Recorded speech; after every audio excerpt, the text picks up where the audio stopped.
Bonjour, aujourd'hui on va voir un exercice qui peut faire office de développement, qui m'a été signalé par Éric Jambon, que je remercie au passage, et que je trouve intéressant à plus d'un titre. C'est un exercice sur le théorème spectral, il a fait l'objet d'un problème, d'une épreuve d'algèbre à l'ENS en 86. Vous pouvez retrouver d'une part une correction intéressante de Robert Cabane sur un site que vous trouvez sur internet, hein, qui est dédié aux corrections de problèmes d'épreuves de concours. Et il est aussi très bien commenté sur le livre de Bastien Lartigue qui vient de sortir, qui s'appelle 30 développements pour l'oral 1 et l'oral 2 de l'agrégation interne. Voilà. Donc, allons-y. Je vais l'énoncer en tant qu'exercice. Soit S dans Sn2R, dont les composantes sont dans 0, 1, dans l'ensemble 0, 1. D, un entier strictement positif. On suppose que le vecteur canonique, donc celui avec que des 1 de Rn, est vecteur propre pour la valeur propre D de S. Et on suppose que S2 plus S moins D-1 IN est égal à J. Alors qu'est-ce que c'est que J? C'est la matrice avec que des 1, c'est-à-dire dont les colonnes sont juste les U. Voilà. Montrer que n égale D2 plus 1, que le spectre de S, c'est constitué... Bon, alors j'ai mis une inclusion, bon, ça peut être une égalité, hein, mais a priori, ce sera une inclusion de D lambda 1, lambda 2, où les lambda I sont les deux racines de ce polynôme x2 plus x moins d-1. Et avec la multiplicité de D égale 1. Donc je ne précise pas, hein, comme S est symétrique, hein, la multiplicité algébrique et la multiplicité géométrique, c'est la même. Donc ça veut dire que le sous-espace propre, il est engendré, pour la valeur propre D, il est juste engendré par E. C'est ça qu'il faut montrer. Et enfin, on va se retrouver avec un peu d'arithmétique, et il va falloir montrer que D ne peut avoir comme valeur que 1, 2, 3, 7 et le mystérieux nombre 57. Qui, je précise, n'est pas premier, malgré son apparence, hein, puisque c'est 3 fois 19. Voilà. Donc, du théorème spectral, évidemment, parce qu'on a une matrice symétrique réelle. De la réduction, évidemment, des polynômes, des racines de polynômes, un peu d'arithmétique. Vous voyez, ça fait quand même un joli panel qui peut en faire un joli développement. Mais voilà, au début, quand j'ai vu cet exercice, je me suis dit, qu'est-ce que c'est que cet exercice? Ça a l'air complètement trafiqué, quoi. Regardez, les hypothèses sont un peu tarabiscotées, et on se demande en quoi c'est naturel d'avoir cet objet-là. Alors ça, après avoir résolu l'exercice, je vais expliquer comment tout ce problème-là devient complètement naturel en théorie des graphes. Et à ce moment-là, l'exercice va prendre une deuxième saveur, vous voyez. Alors cette vidéo, je vous conseille de la visionner 2 fois. Parce qu'une première fois, la vidéo, vous regardez cet exercice avec un air sceptique sur les hypothèses. Ensuite, vous êtes, dans un deuxième temps, éclairé par cette magnifique application et comment ces hypothèses deviennent complètement naturelles dans un problème concret, et le refaire en ayant à l'esprit l'étincelle de génie qu'il y a derrière cet exercice. C'est un petit peu pareil quand vous parcourez un ruban de Möbius 2 fois, ou un film de David Lynch comme Mulholland Drive. What's wrong? I don't know who I am. Voilà. En tout cas, ces matrices-là s'appellent les matrices de Moore, et c'est ça qu'on va étudier. On se retrouve tout de suite pour la correction. Bon, la question 1, elle est assez facile. Il suffit finalement, pour démontrer que n égale d2 plus 1, appliquer les hypothèses, c'est-à-dire on a une équation ici matricielle et on peut l'appliquer au vecteur U. Donc ça nous fait S de U plus SU moins D moins 1, ben, I de U, donc U, est égal à JU. Donc comme U est vecteur propre pour la valeur propre D de S, ben, il est vecteur propre pour la valeur propre D2 de S2. Et donc on va avoir D de U, là plus DU, moins D moins 1 U. Et là, JU, ben, comme J, c'est en fait une matrice symétrique. Donc en fait, il va y avoir que des 1 ici sur toutes les lignes. Ben, ça va être égal à NU, évidemment. Comme U est non nul, on peut simplifier par U. Et ça va nous faire N, ici, égale, là on simplifie évidemment, D2 plus 1. Voilà. Bon. Donc ça, c'est un petit exercice apéritif. Alors maintenant le 2, qui est un peu plus impliqué. On a S qui est une matrice symétrique réelle, elle est donc par le théorème spectral, voilà, qui est quand même au cœur finalement de cet exo. C'est diagonalisable en base orthonormée, d'accord. Et on a on a déjà une droite propre. Pour l'instant, on ne sait pas que cette droite est un sous-espace propre. C'est juste une droite qui est propre. On ne sait pas encore que la multiplicité ici c'est 1, mais on va le trouver. Alors allons-y. On sait que comme ça correspond à un endomorphisme auto-adjoint, si la droite est propre, donc la droite est stable, donc l'orthogonale est aussi stable par S. Et maintenant, si on prend V dans l'orthogonale, un vecteur de l'orthogonale de cette droite, donc c'est un hyperplan, eh bien forcément JV égale 0. Toujours pareil, J, ces lignes, comme elle est symétrique, ces colonnes c'est U, mais ces lignes aussi parce qu'elle est symétrique. Donc à chaque fois que vous allez faire J fois V, à chaque ligne, vous regardez le produit scalaire canonique U fois V qui est égal à 0 parce que V est dans l'orthogonale. Donc on va avoir le vecteur nul ici, et donc ça va nous faire donc que quand je vais appliquer ça à V, le membre de droite va être nul, et je vais avoir que V est annulé par cette matrice-là, qui est un polynôme en S, et ce polynôme, évidemment, c'est x2 plus x moins d-1. Alors, qu'est-ce que ça veut dire? Si j'appelle petit s l'endomorphisme induit, de l'endomorphisme canonique associé à grand S sur l'hyperplan U orthogonal, eh bien, il est annulé par x2 plus x moins d-1. Voilà. Ce qui veut dire, entre autres, que les valeurs propres, bon, on a un polynôme annulateur, bon, on peut montrer que c'est un polynôme minimal, mais bon, pour l'instant, on n'en a pas besoin. Donc les valeurs propres sont racines du polynôme x2 plus x moins d-1, ce qui va faire que Rn maintenant va être, se décompose en la droite engendrée par U, l'hyperplan orthogonal. Là, le polynôme minimal, évidemment, c'est x moins d, de l'induit. Et là, le polynôme minimal de l'induit, c'est x2 plus x moins d-1. On a donc bien que le spectre de S, ça va être inclus dans D lambda 1, lambda 2, où les lambda I sont les racines de ça. Maintenant, pour montrer que la multiplicité de D est égale à 1, il faut montrer que D ne peut pas être valeur propre ici. Comme ça, il y aura une multiplicité 1 ici. Et effectivement, si on applique D, si on évalue ce polynôme en D, eh bien, on a D2 plus D moins D-1, ça fait D2 plus 1, qui est forcément différent de 0. Donc, on a trouvé le petit 2, c'était un peu plus impliqué, mais bon, pas si difficile. Alors là, le 3, par contre, est un peu plus compliqué. Faut se gratter un peu la tête pour montrer que D ne peut être égal qu'à 1, 2, 3, 7, 57. Alors voilà déjà une première partie qui n'utilise que la réduction, et ensuite qui va nous basculer vers une partie plus arithmétique. Donc là, regardons déjà la première partie juste avec la réduction.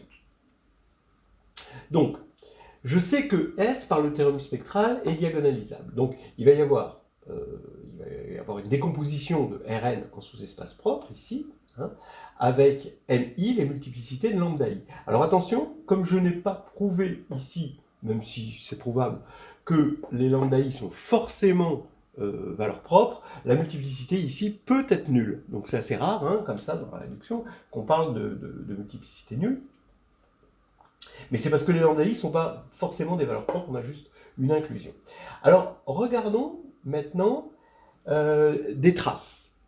D'abord, bon, la trace de S puissance 0, la trace de l'identité. C'est tout bête de dire ça, mais c'est juste la dimension. Donc, 1, donc ça c'est la dimension ici, plus la dimension du sous-espace propre, donc je vais appeler M1 la dimension du sous-espace propre, voilà, la multiplicité géométrique, hein, la dimension du sous-espace propre pour la valeur propre lambda 1, donc plus M1, plus M2, bon, bah, c'est N. Ça c'est exactement ce que dit la diagonalisabilité de S, et qui vient du théorème spectral. Bon, donc ça c'est évident. Maintenant, on prend la trace. Pour prendre la trace de S, on va regarder cette trace dans une base de vecteurs propres, donc ça fait D pour U, M1 lambda 1 plus M2 lambda 2. Voilà. Maintenant, je rajoute une couche avec trace de S2. Je vais m'arrêter à S2, hein, pas la peine d'aller plus loin, mais je vais regarder la trace de S carré. D'abord, qui est S carré? S carré, je vais appeler SIJ avec un indice supérieur 2, ici, donc les coordonnées de S carré, et par définition, ben, SII2, puisque je calcule la trace, donc j'ai besoin que de SII, hein, les termes diagonaux, c'est la somme des SIK, SKI. Pour K allant évidemment de 1 à N. Maintenant, SIK égale SKI, puisque S est symétrique, et on a SIK carré. Mais SIK carré, comme SIJ est toujours dans 0, 1, c'est SIK. Donc je peux écrire somme de SIK. Voilà. Mais somme de SIK, d'après ceci, ben c'est D. Parce que sur la ligne I, on regarde la ligne I de cette égalité-là, ça nous donne ça. Ça veut dire que, finalement, la trace de S2, bah, ça veut dire que, bon, si vous voulez, S2 n'a que des D sur la diagonale, donc sa trace c'est ND. Voilà. Donc on a trois égalités que j'appelle A, B, C, et là maintenant, bah, comme j'ai envie d'éliminer les lambda I qui sont assez disgracieux, hein, de toute façon les racines d'une équation, quelle qu'elle soit, elles sont disgracieuses, et on essaie de les éliminer, eh bien on va les éliminer en faisant une combinaison linéaire, ici, et cette combinaison linéaire, étant donné que les lambda I vérifient où est-ce qu'elle est passée mon équation, ici, et ce sont les racines de cette équation-là, eh bien ça va faire 0. Donc on élimine ici les lambda I. Qu'est-ce qui va nous rester? Il va nous rester D2 plus D plus 1 moins D. Bon, donc ça fait D2 plus 1. Là, tout va s'éliminer. Et le membre de droite, ben, on a dit trace de S2 c'est ND, plus trace de S ici, plus 1 moins D facteur de N. Et là, ND moins ND ça fait 0, il va rester N, mais N c'est égal à D2 plus 1 d'après le 1, et donc ça fait que la trace de S est égale à 0. Alors ça c'est assez marrant, je trouve ça assez amusant. D'ailleurs, je crois que dans le problème de l'ENS, ça n'y était pas, et dans l'exercice proposé par Bastien Lartigue, ça n'y était pas non plus, il me semble. Bon, c'était un peu différent en même temps, hein. Mais en gros, on peut se débarrasser d'une hypothèse ici qui disait que SII était égal à 0. Parce que maintenant, comme la trace est nulle, ça veut dire que la somme des SII est égale à 0. Mais comme la somme des SII, les SII c'est que des 0 et 1, ça veut dire que déjà, sur la diagonale de S, on n'a que des éléments nuls. Voilà. Alors, bon, bah c'est pas fini, hein. Donc là maintenant on a 0 ici, hein. Hop, tac. Alors maintenant, je vais, à partir de cette équation B, bah là, ça y est, c'est là où on met les mains dans le cambouis, hein. Là, on ne peut pas faire autrement. De toute façon, on se doute bien que ce genre de résultat, on ne va pas l'avoir en appliquant des principes généraux et des théorèmes, on appuie juste sur un bouton. Là, il faut mettre les mains dedans. Et regardez, donc je vais multiplier par 2, ici, parce que lambda 1 et lambda 2, bon, bah, vous voyez, lambda 1 et lambda 2, ça va être, lambda, c'est moins 1 plus ou moins racine de 4D moins 3 sur 2. D'accord? Bon, voilà. Donc on va multiplier par 2 pour éliminer le 1,5, on va avoir le moins 1, et puis ce racine de 4D moins 3, le discriminant. Ok. Donc en multipliant par 2b, ben, on va obtenir 2d moins m1 plus m2 plus m1 moins m2, d'accord, à cause du plus ou moins ici, racine de 4d moins 3 égale 0. Bon. Ok. Maintenant, m1 plus m2, je peux le tirer de a. Donc avec a, j'obtiens que m1, donc m1 plus m2, hein, ça fait n moins 1, donc ça fait d2, d'après ça. Donc ici, je vais avoir 2d moins d2, je mets d en facteur, je passe de l'autre côté, ça fait m1 moins m2, fois k, mais k pour l'instant c'est racine de 4d moins 3, est égal à d facteur de d moins 2. Voilà, c'est pas fini. Long is the way. On va avoir ici du chemin à faire, à parcourir pour obtenir D, mais maintenant, on voit que le problème bascule sur un problème d'arithmétique, et c'est intéressant parce qu'on va voir des petits résultats d'arithmétique, type lemme de Gauss, des problèmes de carré, des problèmes de divisibilité, des passages au quotient, bah, tout le petit outillage arithmétique sympathique. Alors, allons-y pour le versant arithmétique. On a posé k égale racine de 4d moins 3. Déjà, rien que le fait que les racines, les valeurs propres d'une matrice symétrique sont réelles, on sait que 4d moins 3 est positif. C'est-à-dire que d est supérieur ou égal à 1. C'est toujours ça de prix. Maintenant, k est égal à racine de 4d moins 3, et on avait trouvé m1 moins m2k est égal à d facteur de d moins 2. Ce qui veut dire que si d est différent de 2, d'accord, ça veut dire m et m1 est différent de m2, parce que d est strictement positif, hein, donc il suffit que d soit différent de 2 pour que ça ce soit non nul. Alors on peut diviser, et on sait que si d est différent de 2, on va se trouver dans ce cas-là pour l'instant, k est un rationnel. Voilà. C'est une racine, mais c'est une racine rationnelle. Alors, bon, il y a une propriété arithmétique qui dit que si un rationnel est racine d'une équation polynomiale avec un polynôme unitaire, alors c'est un entier. Bon, on va le redémontrer en quelque sorte. Unitaire à coefficient dans z, pardon. Donc ici, k est dans Q, j'écris k égale P sur Q avec P et Q premiers entre eux, hein, évidemment. P et Q premiers entre eux. Voilà. J'élève au carré ici, ça va faire P2 égale 4D moins 3 Q2. Ce qui va faire, bon j'ai pris P et Q positif évidemment, ce qui va faire comme Q, d'après le lemme de Gauss, ça veut dire que Q est égal forcément à plus ou moins 1, donc 1 parce que tout est positif. Voilà. Et K, bien sûr, est strictement positif. Donc voilà. Donc pour l'instant, on a Q égale 1, ça veut dire K est dans Z, et comme il est positif, il est dans N étoiles, et D est supérieur ou égal à 1. On est toujours dans le cas D différent de 2. Donc maintenant, ça nous fait quoi sur K, qui est maintenant un entier, on va pouvoir vraiment faire de l'arithmétique. K divise D facteur de D moins 2. D facteur de D moins 2, alors D, c'est K2 plus 3 sur 4, d'accord. D moins 2, donc du coup, c'est K2 plus 5 sur 4, donc K divise ça. Donc maintenant, ça veut dire que K qui divise 16K, et 16K qui divise, du coup, K2 plus 3, facteur de K2 plus 5. Donc maintenant, je vais calculer dans Z sur KZ, et dans Z sur KZ, comme K divise 8, ça veut dire que ça, c'est égal à 0. Donc ça veut dire, mais K est égal à 0, donc K2 est égal à 0, ça veut dire que 15 est égal à 0. dans Z sur KZ, ce qui veut dire que K divise 15. Donc K peut être égal qu'à 1, 3, 5, 15.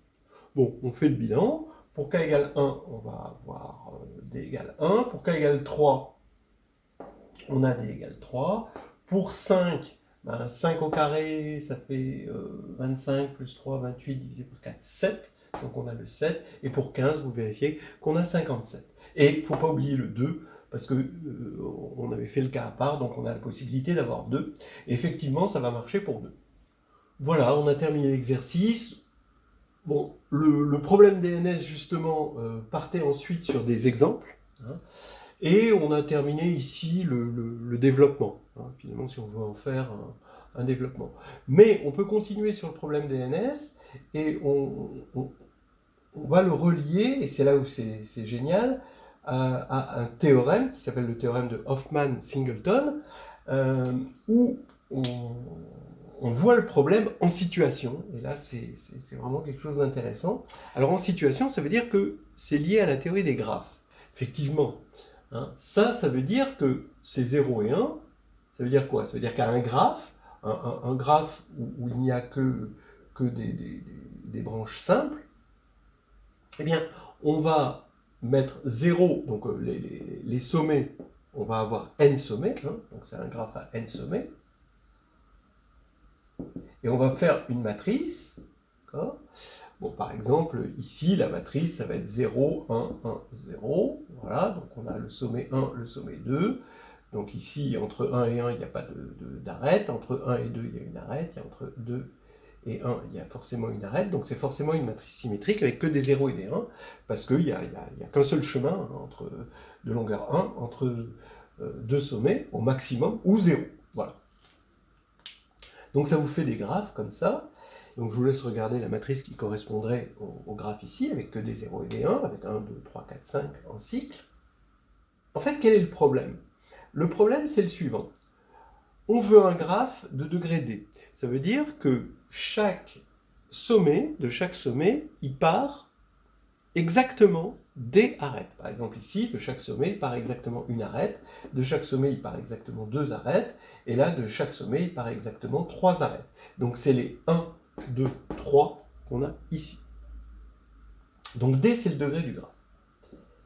Et on veut de plus un diamètre 2.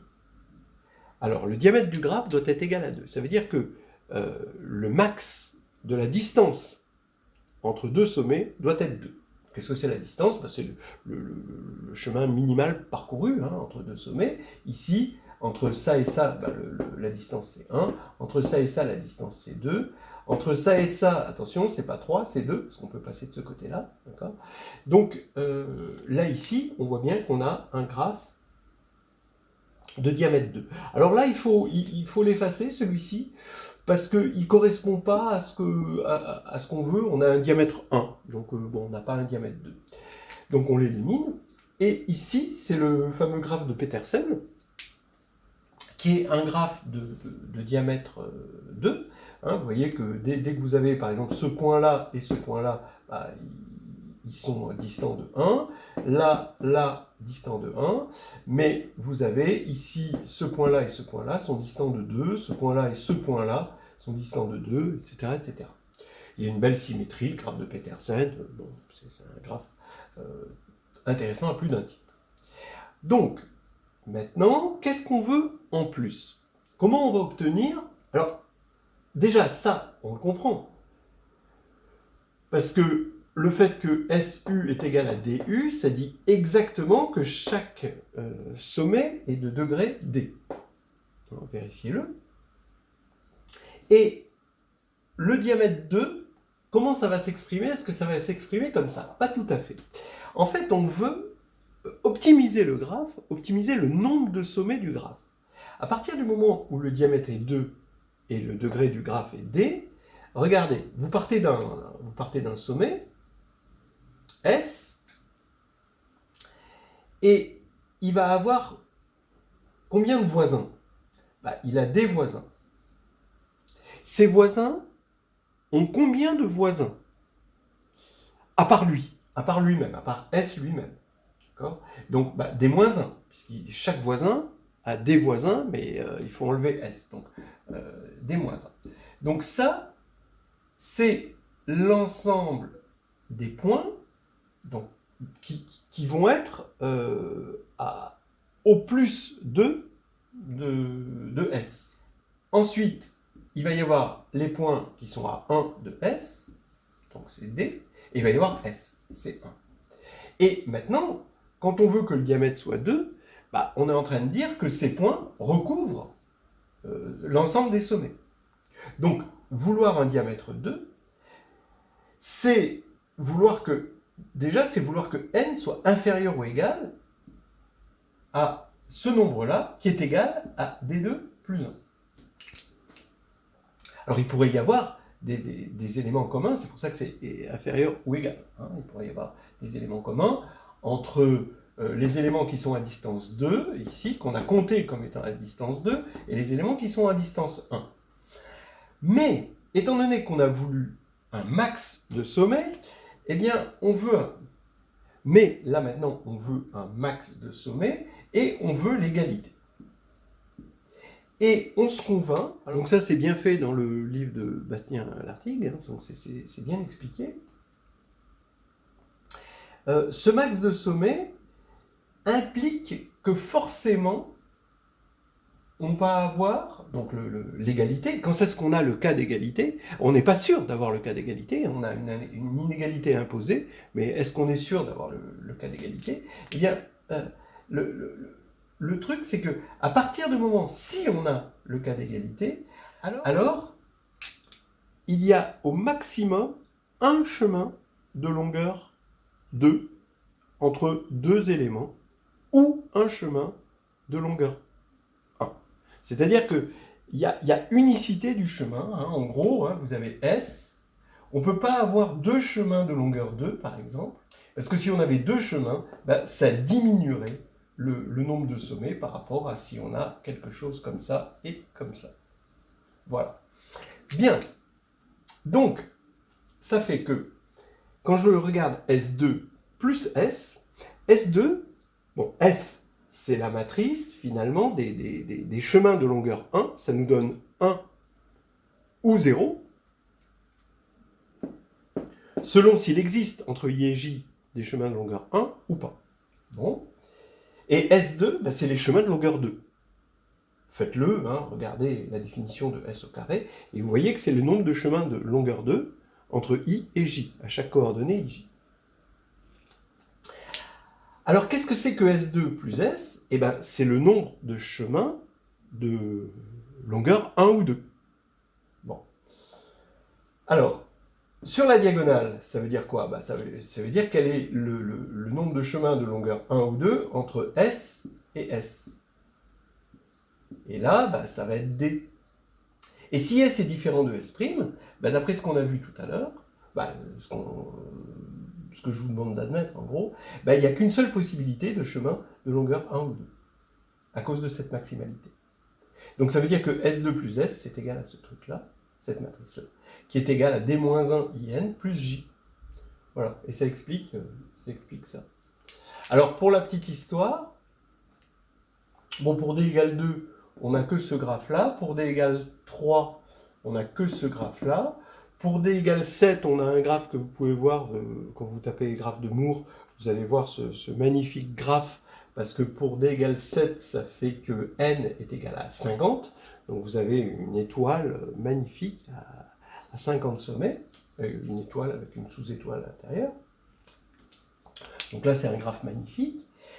Et il y a unicité, donc on sait tout dire à peu près. Mais pour 57, il y a encore une conjecture. Il y a un article de février 2023 où il dit qu'on ne sait toujours pas si pour 57, il existe une matrice ou un graphe de Moore. Voilà, on termine ainsi ce voyage au milieu du théorème spectral, de la réduction, en passant par la trace, évidemment, l'arithmétique, la théorie des graphes. Oui, je remercie Éric Jambon d'avoir signalé ce joli exercice. Et maintenant, vous pouvez revenir sur l'exercice comme un ruban de Möbius ou revoir le film de David Lynch, Mulholland Drive. a very strange day. Getting stranger.